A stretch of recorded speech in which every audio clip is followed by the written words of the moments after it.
I was having to get back involved into the ad agency because clients were saying, we love what you do, but we need something more. They were, I'll use a quick explanation of that. I worked with a fencing company. They did fencing and some other little pieces. And he would say to me, Josh, I turn off AdWords and my phone stops ringing. It still rings, but it just way lessens. Right. He said, but when I turn it on, it works. So Josh, do I really need SEO? So I sat down and ran the math. And ultimately, he was paying about a third of his cost for an SEO lead. And it was much higher for an AdWords. But he cared more about the phone ringing. So when I broke down the math to him, I said, look, you can pay for AdWords, but this is how much you're paying for a lead and a sale. And here's SEO, lead and a sale.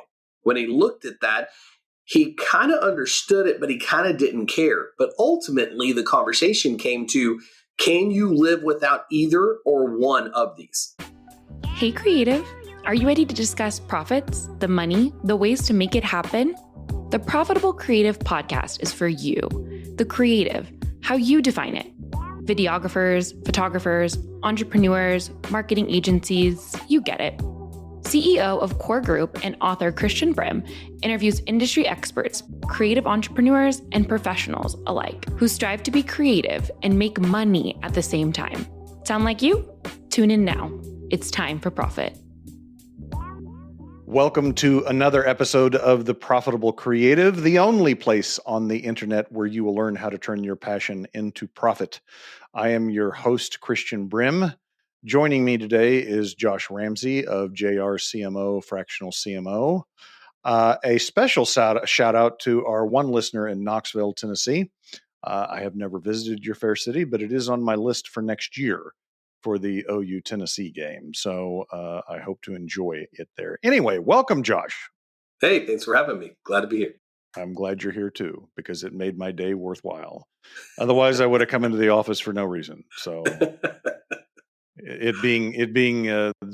I hate the fact that these holidays hit the middle of the week. I mean, it's just so discombobulating. Yeah, I'm with you on that. So why don't you, for our listeners, tell us who Josh Ramsey is and what he does? Yeah, so I always like to date it back to the late 90s where I sold media, and I sold the traditional type of media of like billboards, transit advertising, radio, television. And I never could quite understand why my clients would sign up but never re-sign. They would never continue their contractors. They were a one-time and done. So I call that churn and burn, where it's like you're churning them through and they're burned and then they're leaving.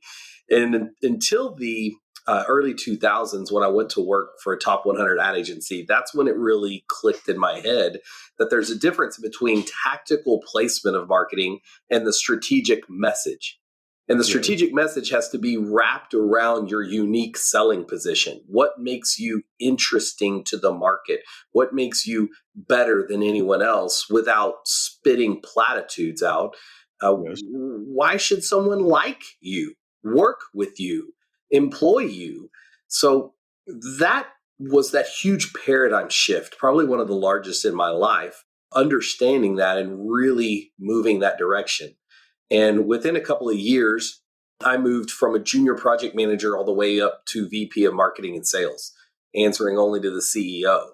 And I did that within about 2.5-3 years to make that leap. And then in 2009, everyone remembers the economy of 2009, and they had some cutbacks that they needed to make, and I was one of the last to go, but I was asked to step out. So unfortunately, about 30 days before my wedding, I was on the street. Yeah. Nice. So good way to start a marriage, just living Your wife was excited about that, I'm sure. Yeah. Well, we moved into a one bedroom with 2 roommates. They were known as bed bugs and cockroaches. So it was not the best of times, but we made it, we made it work.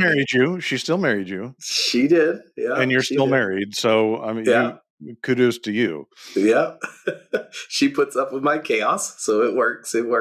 But, you kind of fast forward that story, and in 2018, I take what I call a retirement, so to speak. Now I call it a repurpose of my life. But Mm. I was able to step out of owning an ad agency. And what I mean by stepping out is that I had created a system and a wheel that would work where I didn't have to touch it all day, every day. I didn't have to take every call and touch every project. I taught people how to do it, and I was able to take a huge step back. And at that time, I got a little enthusiastic and ended up owning about 5 boats. And my wife was not happy with me, saying, "You needed a better hobby. You can't drive 5 boats at once." So No, you can't. so I sold most of the boats and only kept 2. And I ended up going to the Philippines. I studied a company called Design Pickle, and they had a very clean methodology, a clean focus, and they focused on getting designs done for ad agencies and companies. And they opened in the Philippines first, and I studied what they did and why they did it. And I basically mirrored a lot of what they did. I took my own spin to it, but I went over and started my my software development company, a SaaS company over there. So I Okay. still have that today. Did the same thing, created the wheel, trained the people, and then was able to step back. So again, I repurposed myself, and my new purpose became helping business owners understand the difference in between a marketing person, an ad agency, marketing consultant, and really what is now known as a fractional CMO. Right. So in 2019, I was only myself and one other company called Chief Outsiders were listed as fractional CMOs online. So if you were to Google fractional CMO Dallas in 2019, 2020, 2021, I owned 8 of the 10 spots of Impressive. Google. And what I focus on now is really helping companies understand a new paradigm of marketing. And that paradigm shift that most people start to open up their brains is by understanding an ad agency sells you what they're good at, not necessarily what you need. There's so much to unpack in what you've already said, but I'll respond.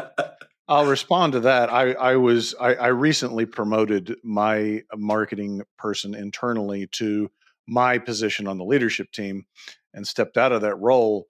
And she was going through the process of looking at vendors, creating her accountability chart and who she wanted on her team. And, she kept having all these conversations. And I said, it's like going to the doctor. If you go to a surgeon, they're going to tell you need surgery. If and everything to a hammer looks like a nail. So you have to be uber clear on what you need before you start to have these conversations, because they're going to tell you that what you need is them.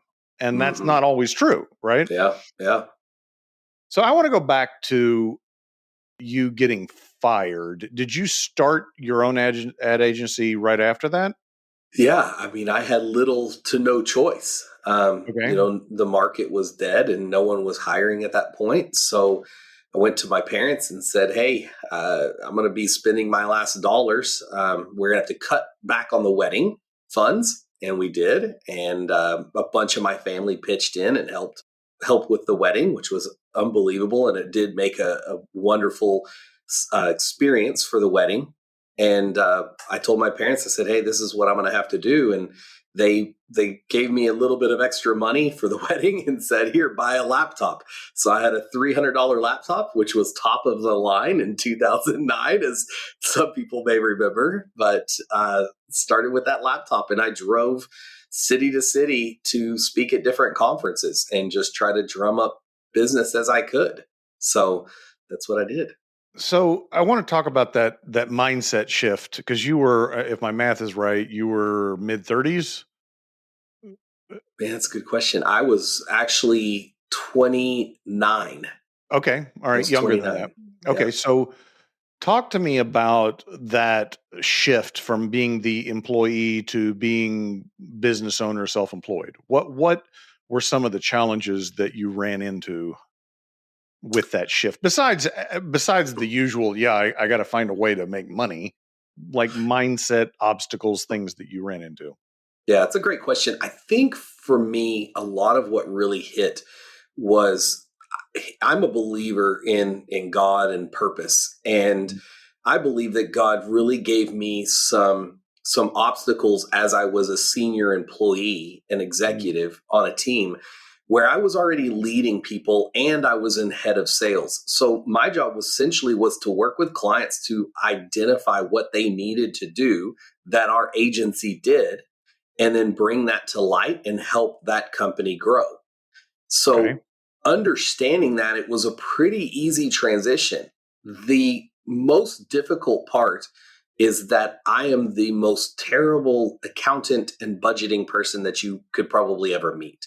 And when I say that, I would take that as a challenge to pretty much anyone out there that I'm pretty stinking bad. So I've met some I've met some that don't know basic arithmetic. So if you know how to add, you're ahead of the curve.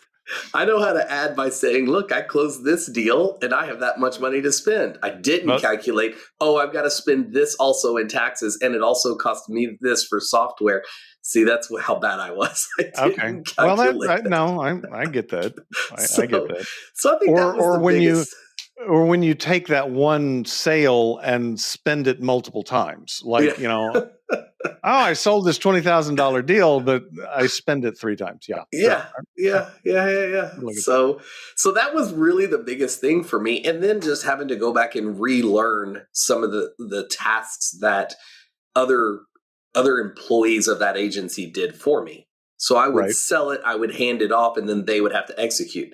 Now I'm the lead gen, the sales, plus the executor. So I rode those waves that small business owners find themselves on of work, climb that mountain, sell the deal, and then you got to complete it. And when you complete it, your sales go down.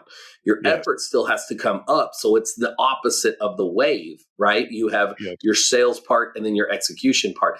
And that's where I really did find a challenge. And it took me several years to work through that of how do I balance my lead gen and sales with the execution and finding that balance. And I think that's really where I struggled growing. So what solution did you come up with? How did you solve that? The real answer is that I had to increase my prices because I wasn't just living. At the time, I was living on what I sold, but I was struggling back and forth. So I had to increase my pricing, which made me uncomfortable at the beginning, to be able to hire someone that could do the baseline work as I supported them, but was able to focus more on sales.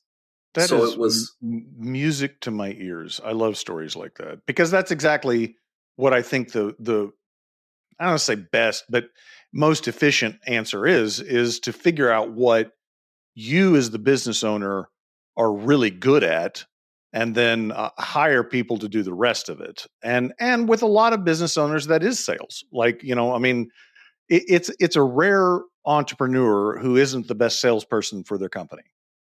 So you solved it, and it sounds like you continued solving it to the point where it didn't require a lot of work on your part. So talk about that, from that inflection point where you raised your prices and you added people to help you, that you got to the point where it's essentially hands off. well, it was actually, again, a little bit of a wave of a story. So I grew the company, really started growing in 2011 and 2012. And by 2014, I had approximately 13 people on staff and about 15 to 20 1099 contractors that were significantly engaged in time, but they were not sitting in office on a full-time salary, right? They were more expert in certain fields and my team would manage them. I thought I had a great structure, but I knew that I needed to improve on what I've already said was my pain point and my worst of dealing with books. So I had worked with my mom. My mom had helped my dad. He was a small business owner years before I was even born. And my mom was going to get involved, and she was essentially the pillar in my life, the main person in my life that I looked at, depended upon. And I lost her, unfortunately, in 2014, the end of August. She died in her sleep of a heart attack, and it rocked my world.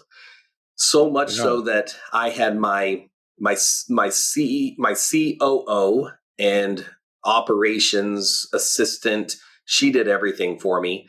And she resigned about a week after my mom's funeral, which was devastating. Wow. And right following her, I think my team saw her leave and saw where I was at in grief and thought that the company was just going to fail. So my CTO resigned about a week and a half after my COO resigned. And then I elevated another, what I would consider a senior staff member. I elevated her with a pay increase. And I think it was too much for her to handle, but I needed the help and I wanted to give her more money because I knew she was already doing the work. And I elevated her, and about a week and a half or 2 weeks after that, she left. So Shit was unraveling, is what you're saying.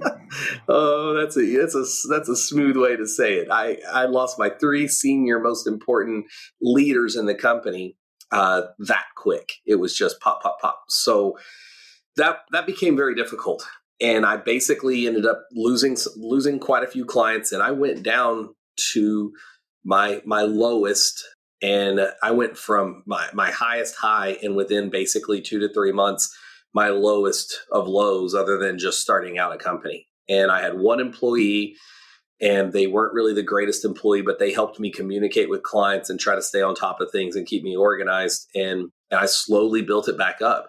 And, one of the interesting things is that I've always been focused on building relationships and not just making sales. And I always self-acclaim myself and give myself the own award of talking myself out of deals rather than selling just to sell.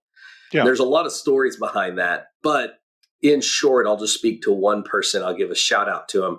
There's a gentleman by the name of John Graziano. He lives up in New York. And if you're ever looking for a guy that is an engineer that, understands the glazing world and just a great guy through and through, he is that guy. And I met him in 2009, the end of 2009, when I was speaking at a conference in New York. We went back and forth and did a little bit of business together and ultimately became friends. Well, without him really knowing everything that was going on to the deepest level of my company, he called me in the spring of 2015 and said, "Hey, I've got a project for you." And there was a company that was coming from overseas and wanted to open up in the United States. And John made an introduction for me and brought me onto the team. And that was another God movement in my world of, boom, I got a deal that just basically paid my bills and allowed me to do what I was good at and get back on my feet financially and emotionally, and was just massive for me. And then from there, I was able to rebuild in a better way what I had done from 2011 to 2014. And that's, again, part of my narrative as I talk about of how I was able to grow and what I've done. Today's episode of The Profitable Creative is brought to you by Core Group. Are you tired of doing it all yourself? Do you feel like you have no plan? Let Core Group guide you to build the business of your dreams. Core Group, your go-to accountant for creatives. What was better the second time around? What did you learn in rebuilding the team? The structure and not having what I call linchpins. So linchpin is you pull the pin out of something and everything breaks. Right. How to build the structure better so that way if someone leaves, there's someone able to step into that place and you don't lose the momentum. So I became too reliant on senior executives and not training those executives how to train the person below them. I just was focused on let me train the senior executive and go with that. So now my structure is, as the CEO, I have to limit my time and work with 4 people, including a bookkeeper being one of those. And then outside of that, I have worked on training my seniors how to train their people and start to structure each division to where they know if they're out of office or they're on vacation, who's their senior. Who's the person that's going to step in, and how much do they know what to do, how to do it?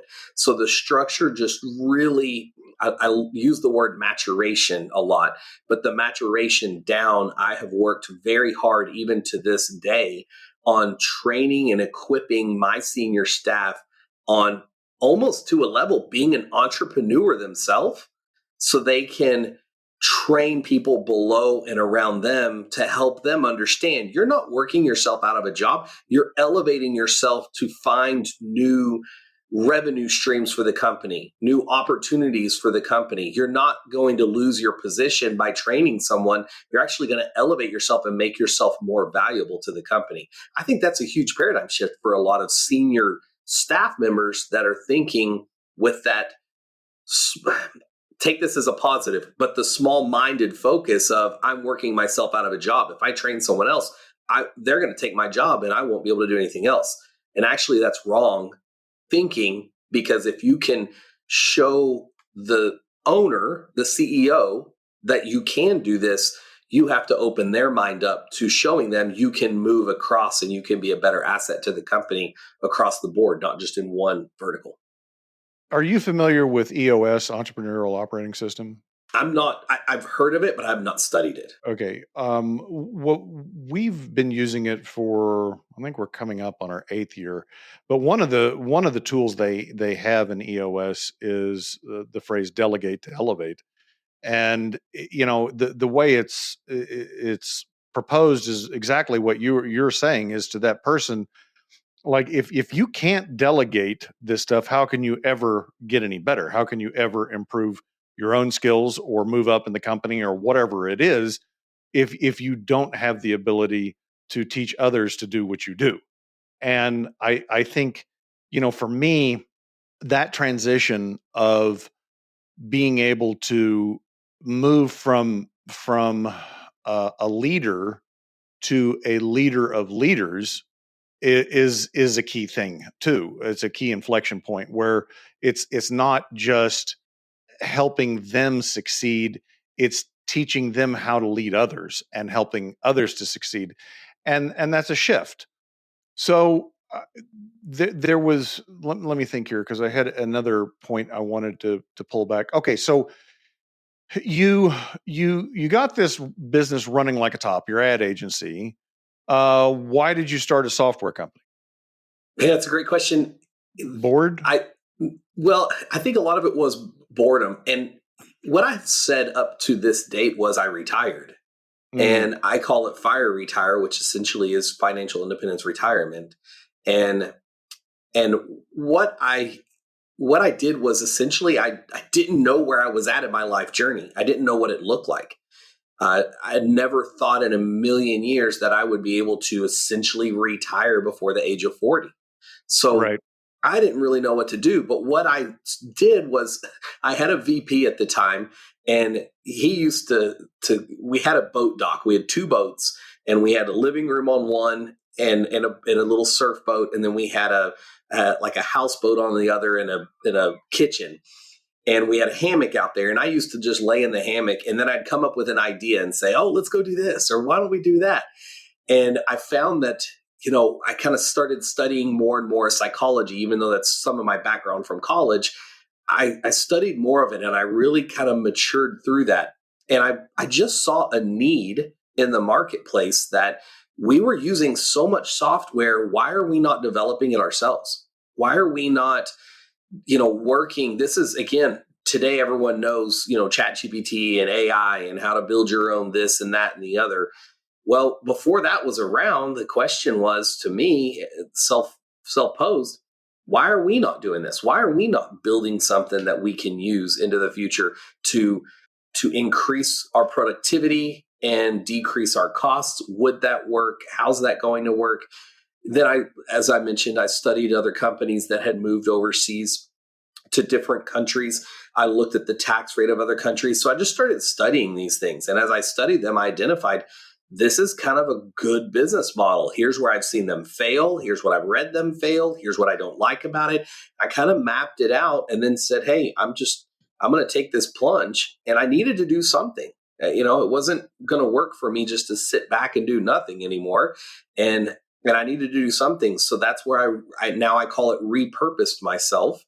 And then the other interesting part was I realized I knew how to build the wheel. So this is what I do for companies now is I build that wheel that will work. And all I'm doing is plugging in a new person to run the wheel. I'm training the person how to run the wheel, and I'm teaching the people in the wheel how to operate. So it's just became the same thing where I can do the same motion with just a different product and get the same output. So your second move to being a fractional CMO was that primarily to scratch that problem-solving entrepreneurial itch? Like, I still need something to do? It was, but again, I saw a bigger need where I was having to get back involved into the ad agency because clients were saying, we love what you do, but we need something more. They were, I'll use a quick explanation of that. I worked with a fencing company.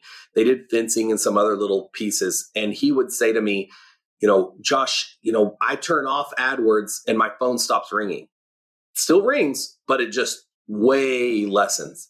Right. He said, but when I turn it on, it works. So Josh, do I really need SEO? So I sat down and ran the math. And ultimately, he was paying about a third of his cost for an SEO lead.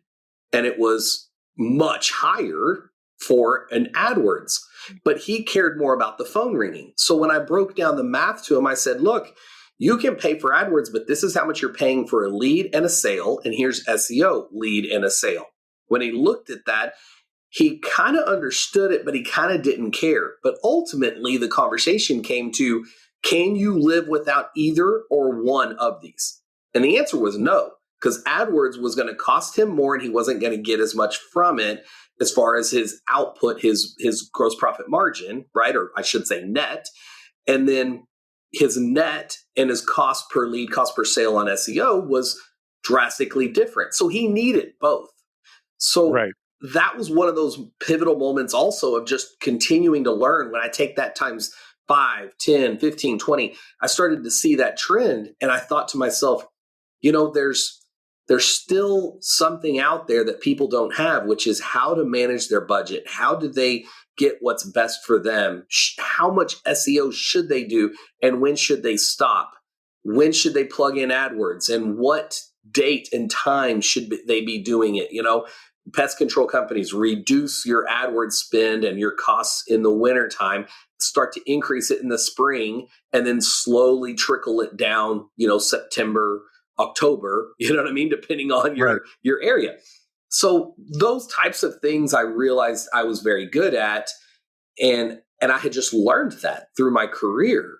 And, having 20 plus years in marketing of seeing that, doing that, plugging that in, all the way back to even 25 plus years of selling ads and understanding how ad placement works.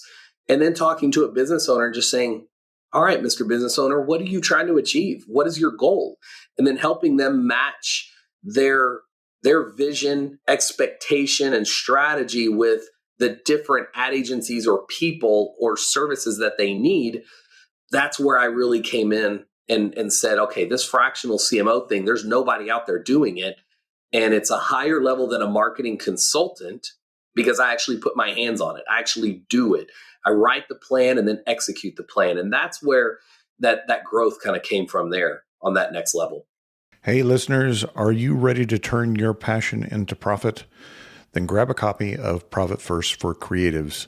Click the link in the show notes to purchase a copy. And if you're not ready to make that full commitment, you can download a free copy of the first chapter. Check it out right now. It's interesting.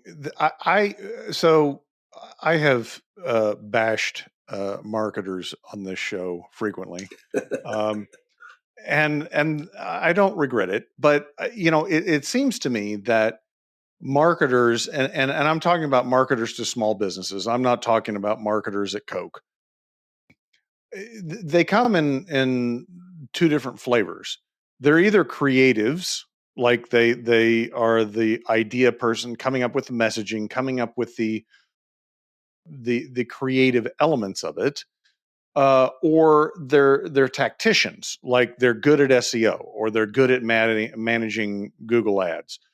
The strategic component of what you're talking about is absolutely absent. And you said words again that were music to my ears, because I think that there's this missing bridge in small business. And just for definition, I'm going to say small business is anybody smaller than $100 million.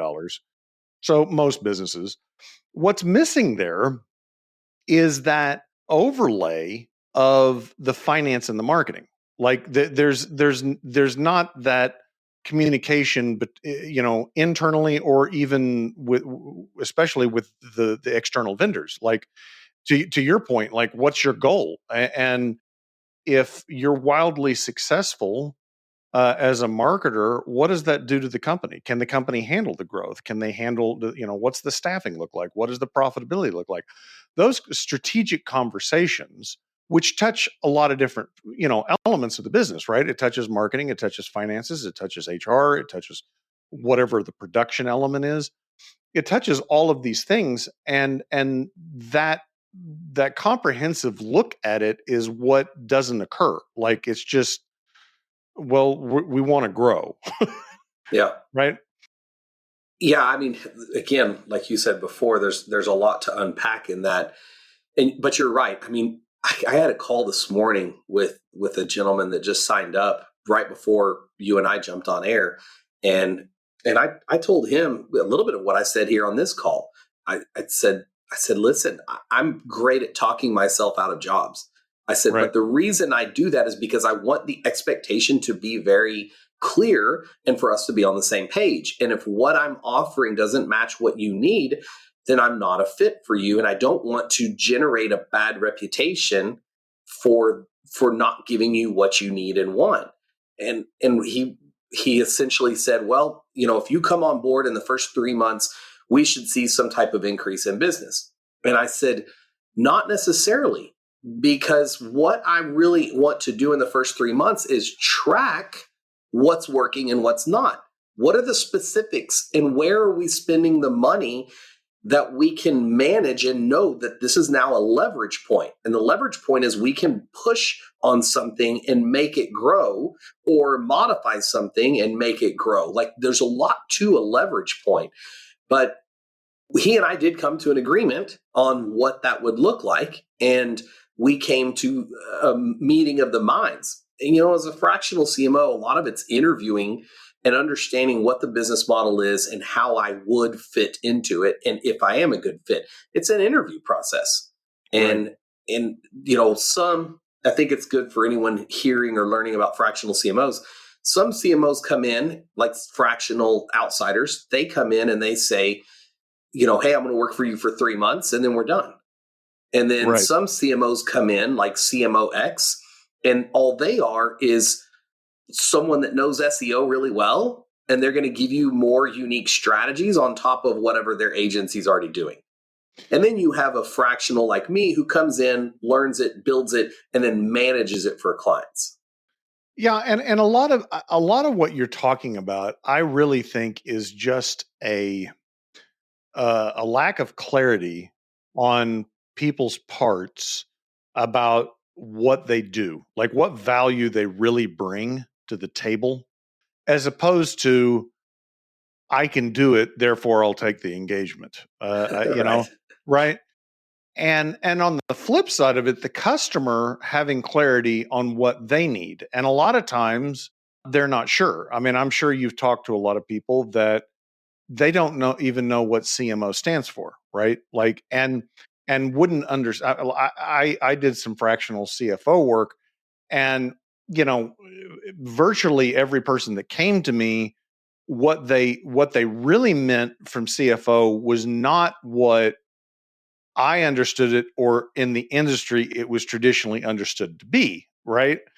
And so there's an education component of explaining to them, okay, this is what your need really is, and either I can or I can't do it. But I think it all comes down to, and I see this, I saw this in my business, and I see it, it's not just creative industries, although I think they struggle with it more than others, is really understanding the problem that you're solving in the marketplace and what its value is, and therefore how much value of that can you extract.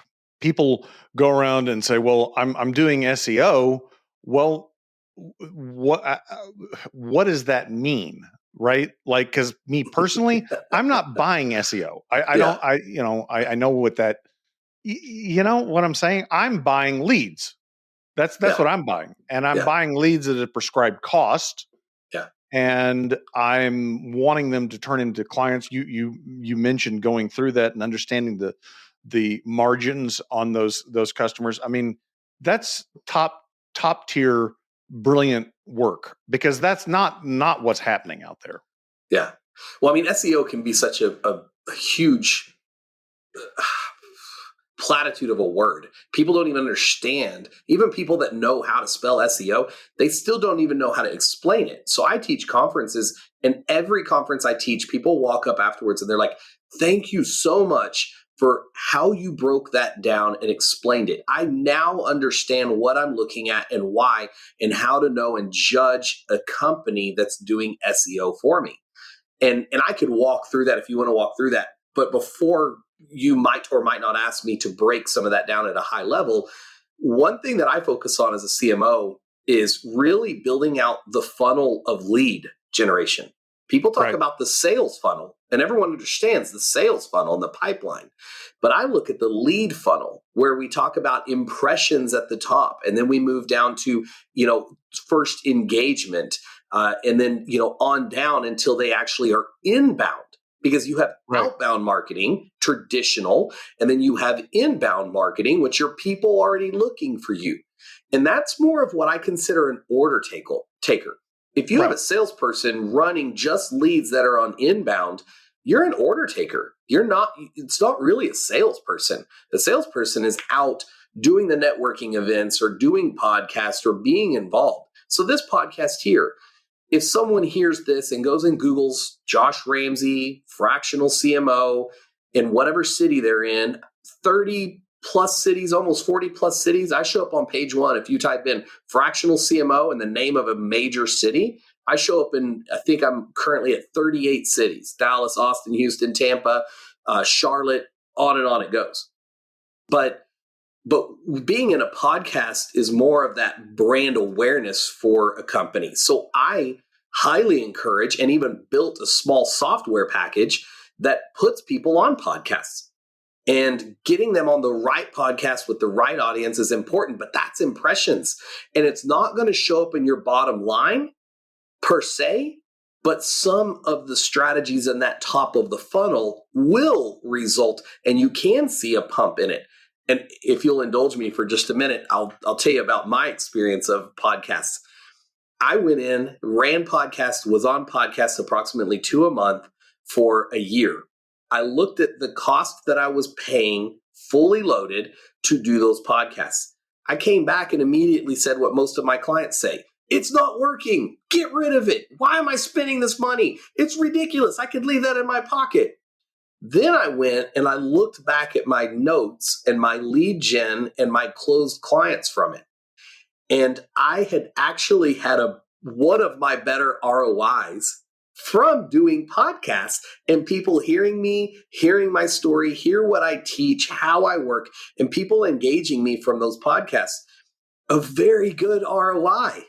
And I was like, for such a small spend, getting that massive result was actually good. And that's, again, what I bring as a fractional CMO, is paying attention to every number, every dollar that goes out, and what that return is, and tracking that to see, should we continue or should we not? Should we, hit the law of diminishing return? Where is that? Where is that diminishing return? And just processing that is huge. So.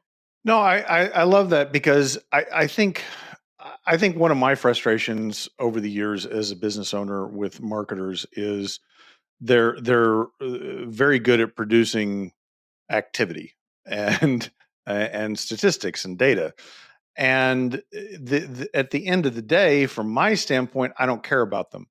And I would equate that to our job, like as accountants for creative industries. They don't really care about how we do the bookkeeping or the tax planning or the tax preparation. They don't really care. They care about the end result. They don't need to know all the detail behind it.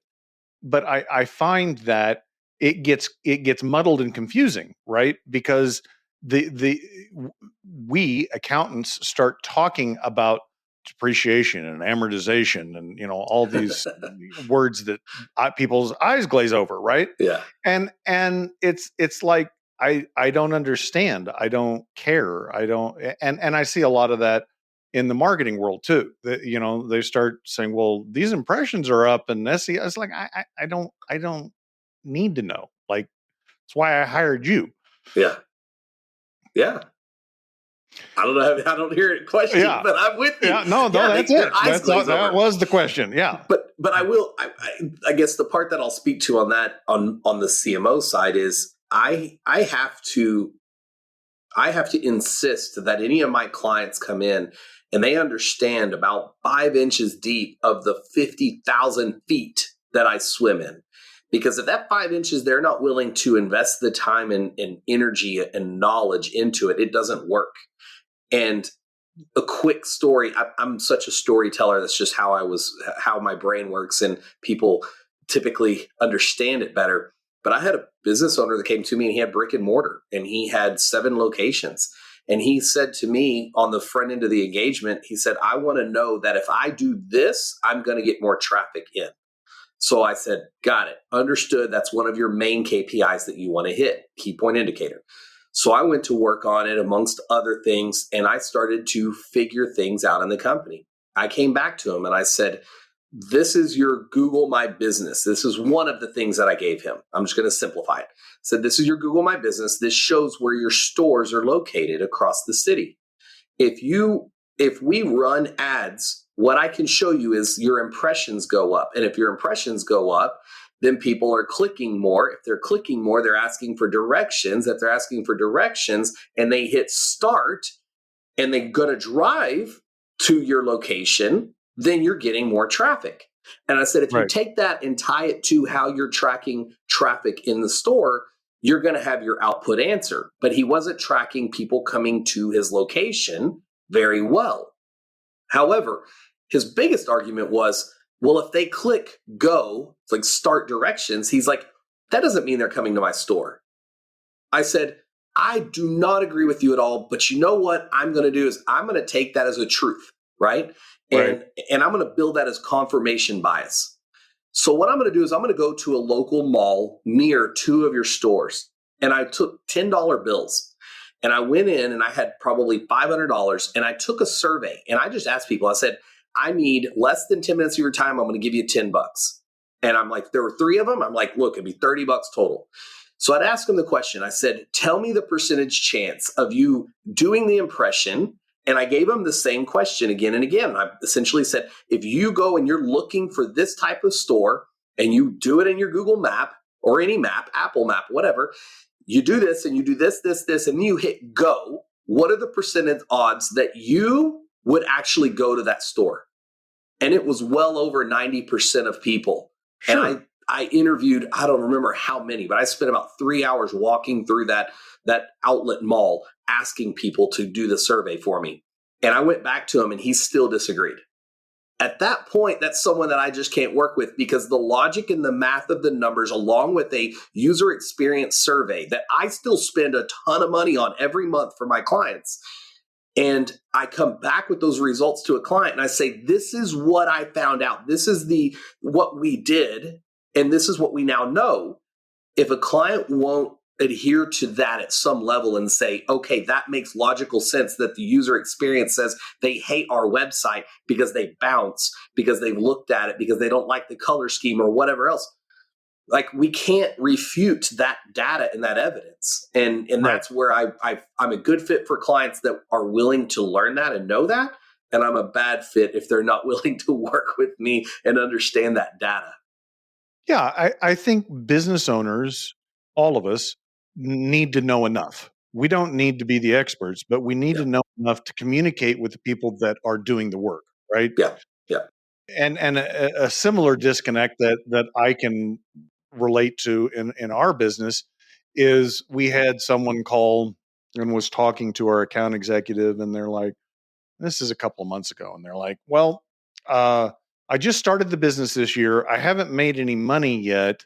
I need to know if I need to buy this piece of equipment before the end of the year. It's like $5,000 piece of equipment.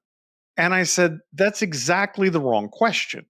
Because if they're not making any money, they need to be asking the question, do I need this piece of equipment? Like they were completely backwards in their thinking. You need a profitable business to even owe taxes.